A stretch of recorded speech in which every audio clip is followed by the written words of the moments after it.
हरिओम बहुत ही सीधा साधा और भला आदमी था, जो कि कस्बे की गरीब बस्ती में रहता था और सब्जी बेचकर अपने छोटे से परिवार का गुजारा करता था। हरिओम के परिवार में उसकी पत्नी तारा और 10 साल का बेटा राजू था। हरिओम भगवान विष्णु का परम भक्त था। वो हर दिन सबसे पहले भगवान विष्णु की पूजा किया करता और पूजा पाठ के बाद ही दूसरे काम करता था।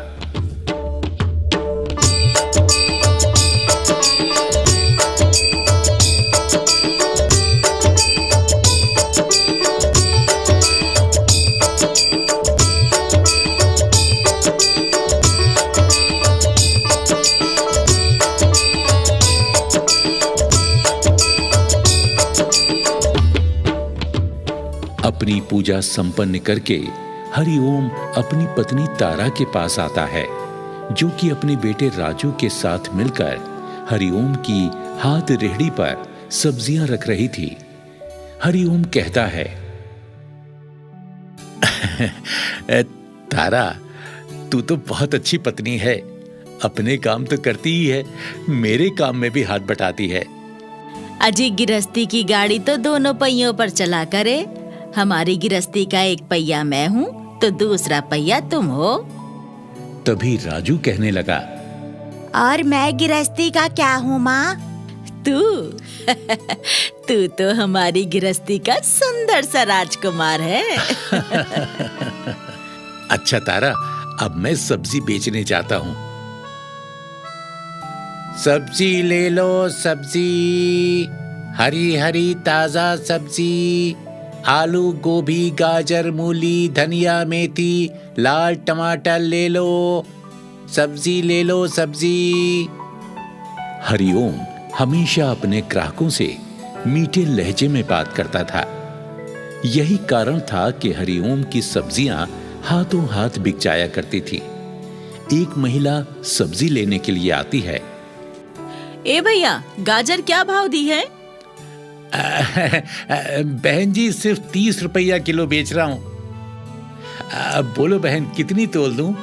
30 रुपए किलो? ये तो काफी महंगी है भैया। अरे बहन जी, कैसी बातें कर रही हो?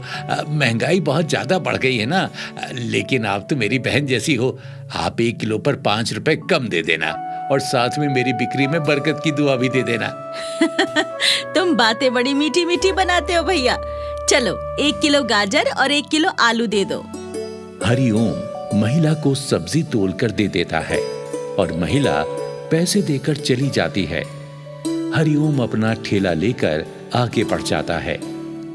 शाम होने से पहले ही हरिओम की सारी सब्जियां बिक जाती हैं और हरिओम खुशी खुशी अपने घर लौट आता है। और इस तरह से दिन गुजरते जाते हैं। एक दिन की बात है, जब हरिओम सब्जी बेचने जा रहा था तो एक बहुत ही गरीब आदमी हरिओम के पास आया और कहने लगा, भैया, सब्जी वाले भैया, मेरी पत्नी बीमार है। डॉक्टर ने उसे तोरी की सब्जी खाने को कहा है, लेकिन मेरे पास तोरी खरीदने के लिए पैसे भी नहीं है। क्या तुम मुझे तोरी उधार दे सकते हो? पैसे नहीं है भैया तो कोई बात नहीं, तुम तोरी ले जाओ और पैसे देने की भी तुम्हें कोई जरूरत नहीं है।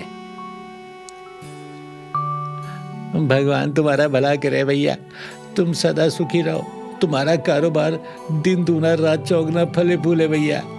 धन्यवाद। गरीब आदमी हरिओम को दुआ देता हुआ चला जाता है। शाम तक हरिओम अपनी सारी सब्जियां बेच देता है और वापस घर की ओर चल पड़ता है। रास्ते में 2 गुंडे खड़े हुए होते हैं। गुंडे हरिओम को आता हुआ देखकर आपस में बातें करते हैं। और भाई कालू, वो देख, एक शिकार हमारी तरफ ही चला आ रहा है। हाँ हाँ, आ जाने दे भाई, हमारे हाथों में भी खुजली हो रही है किसी को लूटने की। आज इसी को लूटेंगे। हरिओम जैसे ही गुंडों के करीब से गुजरता है, दोनों गुंडे लपक कर हरिओम को घेर लेते हैं। अबे ओ, जान की खैर चाहता है तो अपनी जेब का सारा पैसा निकालकर हमारे हवाले कर दे। हाँ हाँ, जल्दी पैसा निकाल, नहीं तो तेरी हड्डियां तोड़ देंगे। हाँ। अरे अरे भैया, मैं तो गरीब सब्जी वाला हूँ, मेहनत मजूरी करके 2 पैसे कमा लेता हूँ, मुझे मत लूटो, नहीं तो मैं कल को सब्जी कैसे खरीद कर लाऊंगा और क्या बेचूंगा। अबे ओ साले, फालतू बकवास कर रहा है। और इस तरह दोनों गुंडे हरिओम को पीटना शुरू कर देते हैं। फिर दोनों गुंडे हरिओम के सारे पैसे छीनकर वहां से भाग जाते हैं।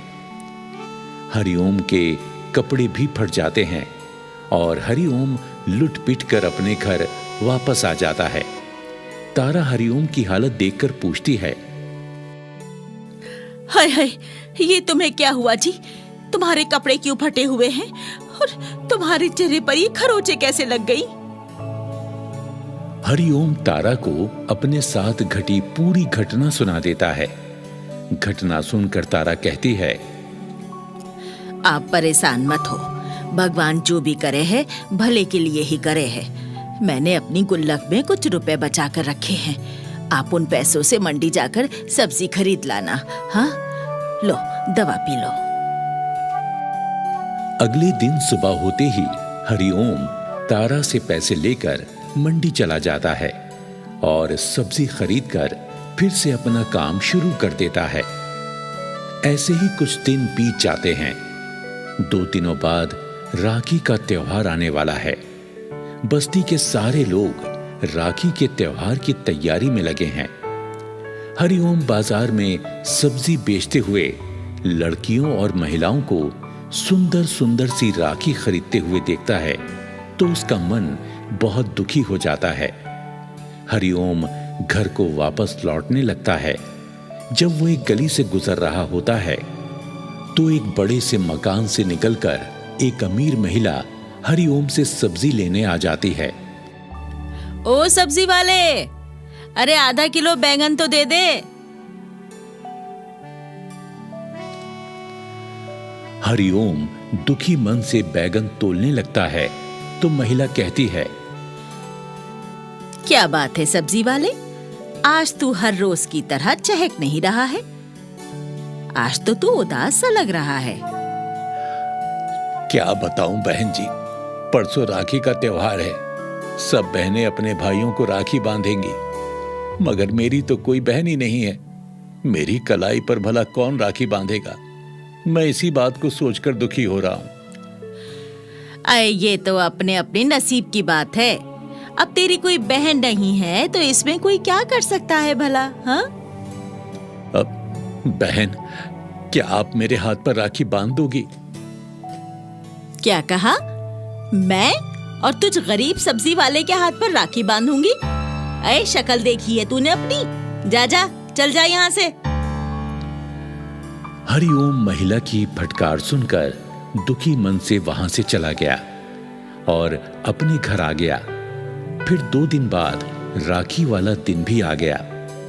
बस्ती में सभी बहनें अपने अपने भाइयों को राखी बांधती हैं। हरिओम ये सब देखकर और ज्यादा उदास हो जाता है। फिर वो भगवान विष्णु की मूर्ति के सामने बैठकर रोने लगता है और भगवान जी से अपना दुखड़ा रोता है। भगवान जी, आपने एक तो मेरे भाग्य में गरीब होना लिख दिया, ऊपर से मुझे किसी बहन के भाई होने का भी सुख नहीं दिया। कोई बहन ना होने का दुख मुझे बहुत कचोटता है। भगवान, काश मेरी भी एक बहन होती तो आज वो भी मुझे राखी बांधती। मैं क्या करूं भगवान, मैं क्या करूं? बैकुंठ में विष्णु भगवान माता लक्ष्मी के साथ बैठे हुए अपने भक्त हरिओम की करुण प्रार्थना सुन रहे थे। तभी माता लक्ष्मी भगवान विष्णु से कहती हैं, हे प्रभु, आपका ये परम भक्त अत्यंत दुखी है, आप इसके दुख का कोई समाधान क्यों नहीं करते हैं? हे देवी लक्ष्मी, मेरे इस भक्त के भाग्य में किसी बहन का भाई होना नहीं लिखा है। इसीलिए इसकी कोई बहन नहीं है। परंतु इस भक्त के मन की पीड़ा का निवारण हम अवश्य करेंगे। वो कैसे प्रभु? देवी लक्ष्मी, तुम इसी समय नारी रूप धारण करके पृथ्वी लोक पर जाओ और मेरे इस भक्त को राखी बांधकर इसे भाई होने के आनंद की अनुभूति कराओ और इसकी दरिद्रता को समाप्त करो। जैसी प्रभु की इच्छा। मां लक्ष्मी एक सुंदर धनवान स्त्री का रूप धारण करके बैकुंठ से हरिओम के घर के बाहर प्रकट होती हैं और घर में प्रवेश करती हैं। तारा स्त्री रूप में आई मां लक्ष्मी से पूछती है, अब आप कौन हो बहन? आपको किससे मिलना है? मेरा नाम लक्ष्मी है। मैं इधर से गुजर रही थी, मुझे थोड़ी प्यास लगी तो मैं पानी पीने की चाह में यहाँ अंदर चली आई। अच्छा, आप बैठो, मैं आपके लिए पानी लाती हूँ। तारा पानी लाने चली गई, तभी वहां हरिओम आ गया। मां लक्ष्मी हरिओम से कहने लगी, आज रक्षाबंधन है, मेरा कोई भाई नहीं है। अगर तुम बुरा ना मानो तो मैं तुम्हारी बहन बनकर तुम्हें राखी बांध दूं। क्या बहन? अगर तुम मुझे राखी बांधोगी तो मुझे बहुत खुशी होगी। मां लक्ष्मी हरिओम की कलाई पर सुंदर सी राखी बांध देती हैं और हरिओम 51 रुपए लक्ष्मी मां को देकर कहता है, बहन, तुम्हारा ये गरीब भाई 51 रुपए से ज्यादा की भेंट तुम्हें देने में असमर्थ है, तुम इसे स्वीकार कर लो। एक बहन के लिए भाई द्वारा दिए गए 51 रुपए 51 करोड़ से भी अधिक मूल्यवान हैं भाई। फिर लक्ष्मी मां हरिओम के बेटे राजू को कपड़े की एक थैली देकर कहती हैं, लो बेटा, इस बुआ की तरफ से तुम्हारे लिए ये छोटा सा उपहार है। इस थैली को मेरे जाने के बाद ही खोलना। हाँ? मां लक्ष्मी वहां से चली जाती हैं। फिर हरिओम थैली को खोलकर देखता है। थैली के अंदर से 3 हीरे निकलते हैं। हीरों को देखकर तीनों की आंखें खुशी से चमक उठती हैं। तारा कहती है, अजी पता नहीं वो भली स्त्री कौन थी जो हमें ये कीमती हीरे उपहार में देकर चली गई। नहीं तारा, मैं समझ गया। वो मेरी बहना साक्षात मां लक्ष्मी थी। जय हो माता। आज मेरी भक्ति सफल हो गई, मेरे मन की पीड़ा भी मिट गई, मेरी गरीबी भी दूर हो गई और हमें लक्ष्मी मैया के दर्शन भी हो गए। उसके बाद हरिओम उन हीरों को बेच देता है और उन पैसों से एक अच्छा घर खरीदता है और सब्जी का थोक व्यापार शुरू कर देता है और कुछ ही दिनों में काफी अमीर आदमी बन जाता है।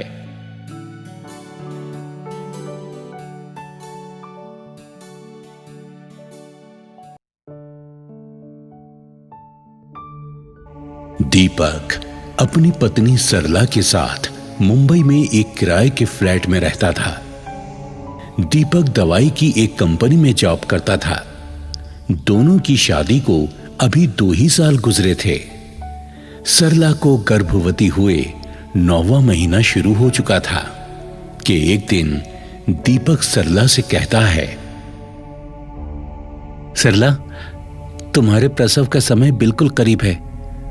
मैं सोच रहा हूं क्यों ना हम गांव चलें। वहां मेरा पूरा परिवार तुम्हारी देखभाल के लिए मौजूद है और गांव में तुम्हारा प्रसव भी ठीक से हो जाएगा। अजी, आपने तो मेरे मन की बात कह दी। आप तुरंत अपने ऑफिस से छुट्टी ले लीजिए। हम जितनी जल्दी हो सके गांव चलते हैं। ठीक है सरला, मैं आज ही ऑफिस से छुट्टी ले लूंगा और गांव जाने के लिए रिजर्वेशन भी करा लूंगा। दीपक अपने ऑफिस के लिए निकल जाता है। सरला घर में स्थापित मां दुर्गा की मूर्ति के सामने हाथ जोड़कर प्रार्थना करने लगती है। हे दुर्गा माँ, मेरे गर्भ में पल रहे मेरे बच्चे पर अपनी कृपा बनाए रखना, हमें सुरक्षित गांव तक पहुंचा देना। सरला बचपन से ही दुर्गा माँ की उपासना किया करती थी। दुर्गा माँ सरला को बहुत अच्छी लगती थी, इसीलिए सरला स्कूल के दिनों में स्कूल में होने वाले नाटकों में दुर्गा माँ की भूमिका भी निभाया करती थी। उम्र बढ़ने के साथ साथ सरला के मन में देवी माँ की आस्था भी बढ़ने लगी थी। अब सरला पिछले कई सालों से लगातार नवरात्रे मनाती थी। मुंबई जैसे चकाचौंध भरे शहर में रहते हुए भी सरला की देवी भक्ति में कोई कमी नहीं आई थी। पूरे भक्ति भाव से सरला माता रानी की चौकी कराती थी और अपनी सामर्थ्य अनुसार गरीबों को माता रानी के नाम का दान भी दिया करती थी। शाम को दीपक ऑफिस से घर लौट कर आता है और सरला को ट्रेन की 2 टिकटें देकर कहता है, सरला ये लो, हमारे रिजर्वेशन की टिकटें, परसों सुबह की ट्रेन है, तुम जरूरी सामान की पैकिंग कर लेना। ठीक है जी, मैं सफर की पूरी तैयारी कर लेती हूँ।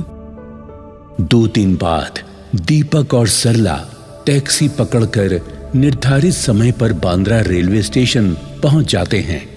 गाड़ी प्लेटफॉर्म पर खड़ी मिलती है। दोनों अपनी एसी कोच में जाकर अपनी बर्थ पर बैठ जाते हैं। एक अनजान फैमिली भी कोच में मौजूद थी। एक महिला सरला की हालत देखकर कहती है, बेटी, मुझे लगता है तुम्हारे प्रसव का समय बिल्कुल करीब है। तुम्हें तो इस नाजुक समय में घर पर रहना चाहिए था। तुम सफर क्यों कर रही हो? आंटी, मुंबई में हम अकेले रहते हैं। मैं अपने प्रसव के लिए ही अपने ससुराल के गांव जा रही हूँ। अच्छा ये बताओ, तुम्हारी ससुराल का गांव कहाँ है? वो आंटी, दिल्ली बॉर्डर पर हमारा गांव है। देखो, ये काफी लंबा सफर है बेटा। भगवान ना करे अगर रास्ते में ही तुम्हारी पत्नी को कोई तकलीफ होनी शुरू हो गई तो बहुत परेशानी हो जाएगी। आप ठीक कह रही हैं आंटी, हमें कुछ दिनों पहले ही गांव चले जाना चाहिए था, लेकिन मुझे अपनी माता रानी पर पूरा विश्वास है। माता रानी मुझे कोई परेशानी नहीं होने देंगी।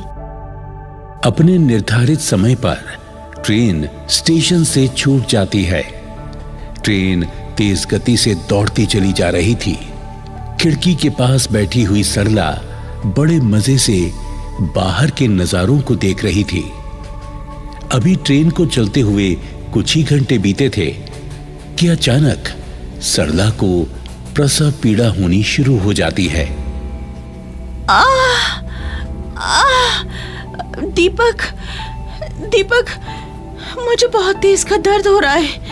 जल्दी कुछ करो, मेरी जान निकली जा रही है। सरला की तड़प देखकर दीपक बुरी तरह परेशान हो जाता है। सरला, मैं क्या करूं? चलती ट्रेन में मैं तुम्हारे लिए क्या कर सकता हूं सरला? जब किसी स्टेशन पर ट्रेन रुकेगी तभी तो मैं तुम्हें किसी हॉस्पिटल लेकर जा पाऊंगा। बेटा, 4 घंटों से पहले कोई स्टेशन नहीं आने वाला है। तुम ट्रेन के स्टाफ से जाकर बात करो। हो सकता है ट्रेन में कोई डॉक्टर भी सफर कर रहा हो। वो लिस्ट देखकर तुम्हें बता देंगे तो तुम डॉक्टर को बुला लाना। आंटी, आप मेरी पत्नी का ख्याल रखिए। मैं जाकर रेल स्टाफ से बात करता हूँ। दीपक वहां से चला जाता है। महिला सरला को संभालते हुए कहती है, बेटी, तुम घबराओ मत। इस दर्द को सहन करने की कोशिश करो। भगवान ने चाहा तो सब ठीक हो जाएगा। आंटी, बहुत भयंकर दर्द हो रहा है, सहन नहीं हो रहा। मैं क्या करूं? तभी दीपक वापस आता है और बताता है, सरला, ट्रेन में कोई डॉक्टर मौजूद नहीं है। अब मैं क्या करूं? हे भगवान, मेरी सरला पर दया करो। और दीपक की आंखों से टप टप आंसू बहने लगते हैं। सरला भी अब माता रानी से प्रार्थना करने लगती है। हे माता रानी, तू तो कष्ट हरनी है, मेरा कष्ट भी दूर कर दे मैया। मेरी रक्षा कर दुर्गा मैया, मेरी रक्षा कर। तभी एक लेडी डॉक्टर अपना बैग लिए कंपार्टमेंट में आती है और कहती है, देखिए मैं डॉक्टर हूँ, मुझे रेल स्टाफ ने बताया कि इस बर्थ पर किसी की तबीयत खराब है। इस तरह अचानक लेडी डॉक्टर के पहुंच जाने पर सभी लोग हतप्रभ रह जाते हैं। दीपक कहता है, डॉक्टर साहिबा, मेरी पत्नी को प्रसव पीड़ा हो रही है, जरा देख लीजिए। डॉक्टर सरला पर नजर डालकर कहती है, देखिए सारे जेंट्स कृपया करके दूसरे कंपार्टमेंट में चले जाएं। सारे जेंट्स वहां से चले जाते हैं। डॉक्टर अपना बैग खोलकर इंजेक्शन भरती है और सरला को लगाने लगती है। सरला को लेडी डॉक्टर में दुर्गा माँ की छवि नजर आने लगती है। सरला समझ जाती है कि उसकी पुकार सुनकर लेडी डॉक्टर के रूप में स्वयं माँ दुर्गा ही उसका प्रसव कराने आई हैं। वहां पर मौजूद दूसरी महिलाओं को वो लेडी डॉक्टर ही नजर आती है। कुछ ही देर बाद सरला एक सुंदर सी बेटी को जन्म देती है और फिर लेडी डॉक्टर सरला से कहती है, लगता है तुम पर दुर्गा माँ की बड़ी कृपा है, तभी तो देखो इतनी कठिन परिस्थिति में तुम्हारी डिलीवरी कराने के लिए मैं अचानक यहाँ पहुँच गई। तुम्हारी बेटी बहुत प्यारी है, मेरा आशीर्वाद हमेशा इसके साथ रहेगा। आज मेरी भक्ति का फल मुझे मिल गया है, मुझे मेरी देवी के दर्शन भी हो गए और बेटी के रूप में देवी का वरदान भी मिल गया। मेरा जीवन सफल हो गया। फिर लेडी डॉक्टर अपना बैग लेकर वहां से चली जाती है। सरला अपनी बेटी को खूब प्यार करने लगती है। फिर दीपक भी वहां आ जाता है और अपनी पत्नी व बच्ची को सही सलामत देखकर बहुत खुश होता है। भगवान तेरा शुक्र है, तुमने हम पर आई मुसीबत टाल दी। अरे सरला, वो लेडी डॉक्टर कहाँ चली गई? वो डॉक्टर के रूप में देवी थी, अचानक आई और मेरा कष्ट हरकर चली गई। उसके बाद दोनों पति पत्नी अगले दिन सुरक्षित दिल्ली पहुंच गए और वहां से अपने गांव चले गए।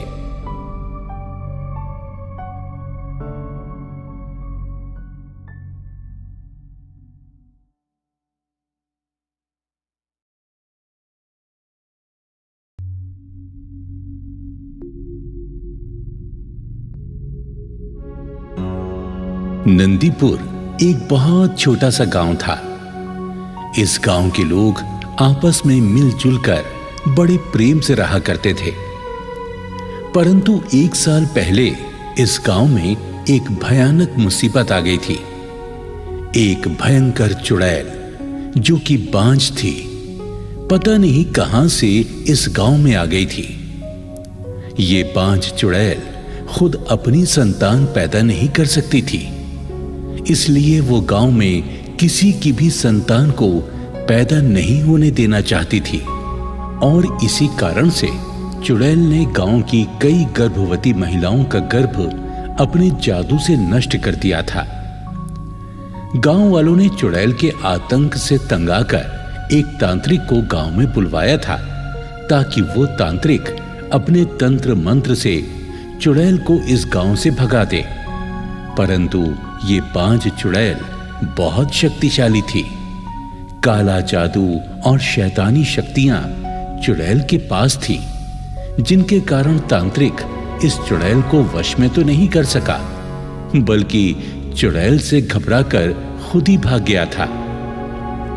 ये भयंकर बांझ चुड़ैल हर समय गांव में यहां से वहां मंडराती रहती या फिर किसी पेड़ पर बैठी गांव पर नजर रखे रहती।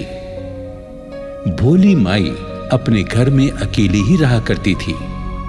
भोली माई का इकलौता बेटा सूरज अपनी पत्नी चंदा के साथ चुड़ैल के डर से शहर में जाकर रहने लगा था। अब देवी मां के नवरात्रे शुरू हो गए थे कि एक दिन सूरज अपनी गर्भवती पत्नी चंदा के साथ गांव वापस लौट आया तो भोली माई चंदा से कहती है, चंदा बहू, तू इस हालत में गांव क्यों चली आई? अरे तुझे तो उस बांझ चुड़ैल के बारे में पता है। तू तो उसके बारे में सब कुछ जानती है, फिर भी खतरा मोल लेकर यहाँ क्यों चली आई? अरे माँ, मैंने तो उसको यहाँ आने से बहुत रोका था, मगर इसने मेरी एक नहीं मानी। माँ जी, मैं चाहती थी कि मेरा पहला बच्चा मेरी ससुराल के घर में जन्म ले, इसीलिए बस मैं यहाँ चली आई हूँ। माँ भवानी की कृपा से वो चुड़ैल मेरे गर्भ को कोई नुकसान नहीं पहुँचा पाएगी। मुझे माँ भवानी की शक्ति पर पूरा भरोसा है।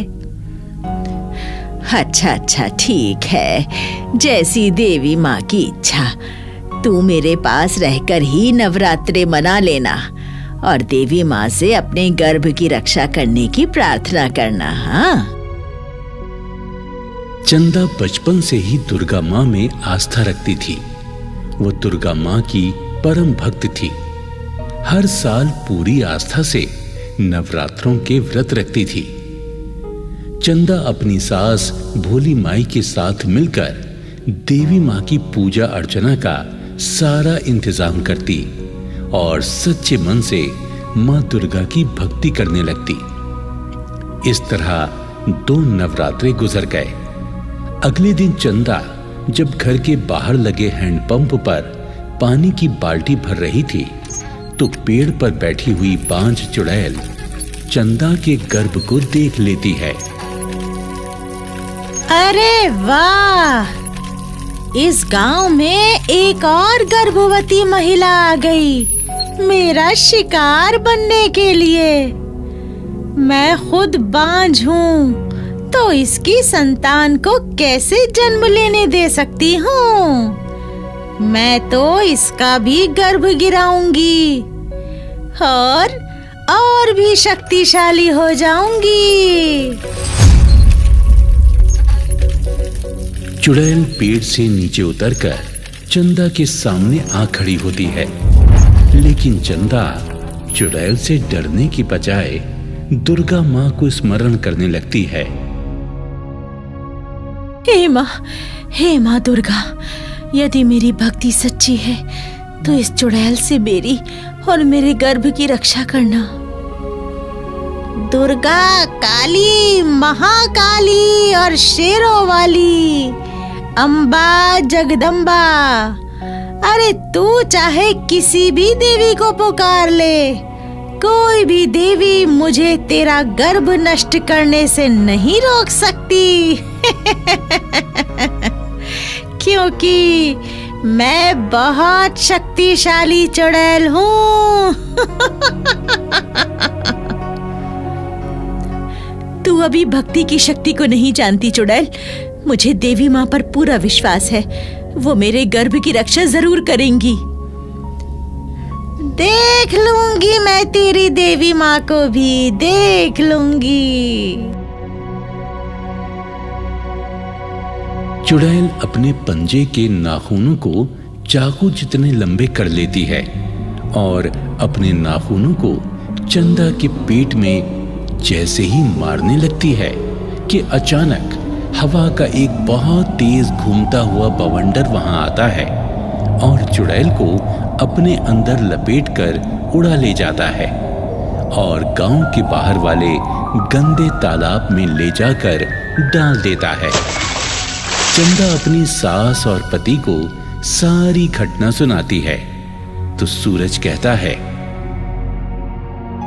चंदा, तुम दुर्गा माँ की भक्ति सच्चे मन से करती हो, इसलिए हर मुसीबत के समय माता रानी तुम्हारी मदद करती हैं।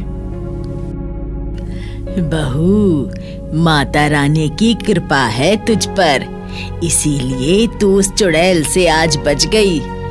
लेकिन बेटा, वो चुड़ैल बड़ी दुष्ट है, वो फिर भी तुझ पर हमला कर सकती है, इसलिए तू घर से बाहर मत जाया कर। हाँ चंदा, माँ सही कह रही हैं। अरे घर से बाहर जाने वाले काम तुम मुझे बता दिया करो, मैं कर दिया करूंगा ना। और फिर नवरात्रों के आखिरी दिन चंदा अपनी सास से कहती है, माँ जी, आज आखिरी नवरात्रा है, मुझे कन्या जिमानी है। आप गांव में जाकर कन्याओं को बुला लाओ। बहू, वो बांझ चुड़ैल माता रानी के नवरात्रों और नवरात्रे मनाने वालों से बहुत चिढ़ती है, इसलिए उसके डर से अब गांव वालों ने नवरात्रे मनाने ही छोड़ दिए हैं। ये तो बस तू है जिसने इस साल देवी माँ के नवरात्रे रखे हैं और पूरे विधि विधान के साथ देवी माँ की पूजा अर्चना भी की है। मुझे नहीं लगता कि कोई अपनी बच्चियों को हमारे घर जीमने भेजेगा। ऐसा करते हैं ना चंदा, हम गौ माता को ही जिमाकर नवरात्रे संपन्न कर लेते हैं। आखिर देवी माँ हमारी मजबूरी को भी तो जानती है ना। नहीं सूरज, मैं पूरे विधि विधान से ही अपने नवरात्रे संपन्न करूंगी। मुझे पूरा विश्वास है माँ दुर्गा मेरी पूजा में कोई भी अड़चन नहीं आने देंगी। सासू माँ, आप गांव में जाओ और कन्याओं को बुलाकर लाने की कोशिश करो। ठीक है बहू, जैसी तेरी इच्छा। मैं जाती हूँ कन्याओं को बुलाने। भोली माई गांव में उन लोगों के घर जाकर कन्या को जीमने भेजने का न्योता देती हैं, जिन घरों में छोटी कन्याएं थीं। अरे बेटी, हमारे घर कन्या जिमाई जाएंगी, तुम अपनी कन्या को हमारे घर भेज देना। अरे नहीं नहीं भोली माई, हमारी बेटी अगर तुम्हारे घर जीमने जाएगी तो चुड़ैल उसको मार डालेगी। ना बाबा ना, मैं नहीं भेजूंगी अपनी बेटी को। भोली माई गांव के कई घरों में जाती है, लेकिन सभी लोग कन्याओं को भेजने से इनकार कर देते हैं। भोली माई घर वापस आ जाती है। घर आकर भोली माई अपनी बहू चंदा को बताती है कि कोई भी अपनी कन्या को नहीं भेजना चाहता। ये सुनकर चंदा दुर्गा माँ के सामने रोने लगती है। हे दुर्गा मैया, मेरी भक्ति की लाज रख लो। बिना कन्याओं के मैं उद्यापन कैसे कर पाऊंगी? मेरी सहायता करो जगजननी, मेरी सहायता करो। इधर चंदा दुर्गा मैया से प्रार्थना कर रही थी और उधर चुड़ैल घर के सामने वाले पेड़ पर बैठी हुई चंदा की हालत पर हंस रही थी।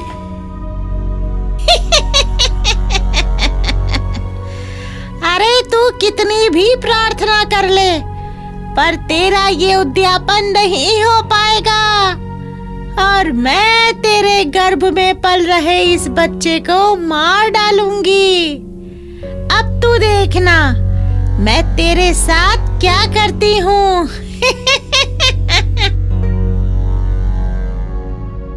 चुड़ैल अपने जादू से कन्याएं उत्पन्न करती है और खुद भी कन्या बनकर चंदा के घर आ जाती है।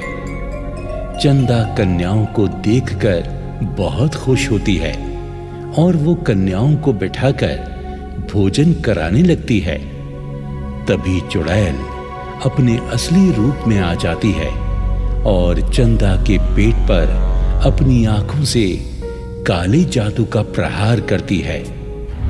लेकिन दिव्य शक्ति का एक घेरा कहीं से आकर चुड़ैल के इस प्रहार को बेअसर कर देता है। हाँ? अरे ये क्या हुआ? मेरी शैतानी शक्ति इस पर बेअसर क्यों हो गई?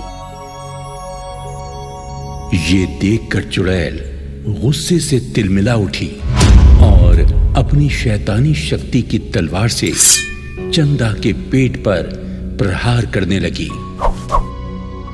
हे माँ दुर्गा, इस चुड़ैल से मेरी रक्षा करो, मेरी रक्षा करो माँ दुर्गा। तभी वहां बहुत तेज रोशनी होती है और रोशनी के अंदर से स्वयं माता रानी प्रकट हो जाती हैं। माता रानी चुड़ैल से कहती हैं, दुष्ट चुड़ैल, ये चंदा मेरी परम भक्तिनी है और मैं अपने भक्तों की रक्षा करती हूँ। आज तेरा अंतिम समय आ गया है, तू मरने के लिए तैयार हो जा। और फिर दुर्गा मैया अपनी दिव्य त्रिशूल से चुड़ैल को मार देती हैं। चुड़ैल के मरते ही चुड़ैल की मायावी कन्याएं और चुड़ैल का शरीर गायब हो जाता है। चंदा और चंदा का परिवार माता रानी की जयकार बोलता हुआ माता रानी के चरणों में गिर जाता है। माता रानी अदृश्य हो जाती हैं।